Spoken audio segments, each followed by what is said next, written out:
దసరా ఉత్సవాలకి ఇచ్చేసినటువంటి 50 మంది భక్త బృందానందరికీ కూడా మా ద్వారకా తిరుమల వెంకటేశ్వర స్వామి వారి దేవస్థానం తరఫున మేము నమస్కారాలు తెలియజేసుకుంటున్నాము.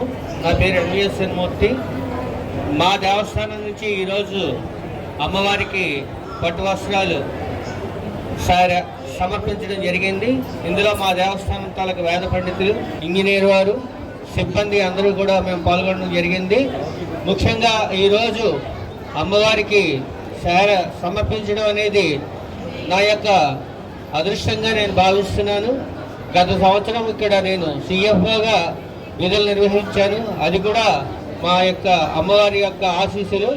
ఈ సంవత్సరం కార్యనిర్వహణాధికారిగా అమ్మవారికి భక్తుడిగా అమ్మవారికి మేము సేవ సమర్పించుకోవడంలోని చాలా సంతృప్తిగా ఉంది. అలాగే ఈ అమ్మవారికి సేవ సమర్పించడానికి సుమారు 10-15 సంవత్సరాల నుంచి కూడా అమ్మవారికి సేవ సమర్పించడం ఆనవాయితీగా వస్తుంది. ఈ బృహత్తర కార్యక్రమంలో పాల్గొన్నందుకు మాకు చాలా ఆనందంగా ఉంది. అలాగే మా వెంకటేశ్వర స్వామి వారి తాలూకా సోదరిగా మేము చెప్పుకుంటాము. ఈ స్వామివారి తాలూకా బ్రహ్మోత్సవాలు 2వ తారీఖు నుండి మా దేవస్థానంలో జరుగుతాయి. 6వ తారీఖున స్వామివారి కళ్యాణం జరుగుతుంది.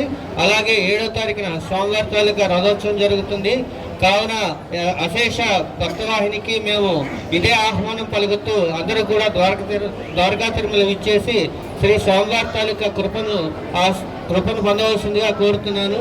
అమ్మవారికి మాకు ఈ అవకాశం కల్పించేందుకు మేము ధన్యవాదాలు తెలుపుతూ సెలవు తీసుకుంటున్నాం. జై దుర్గా భవాని, జై దుర్గా భవాని.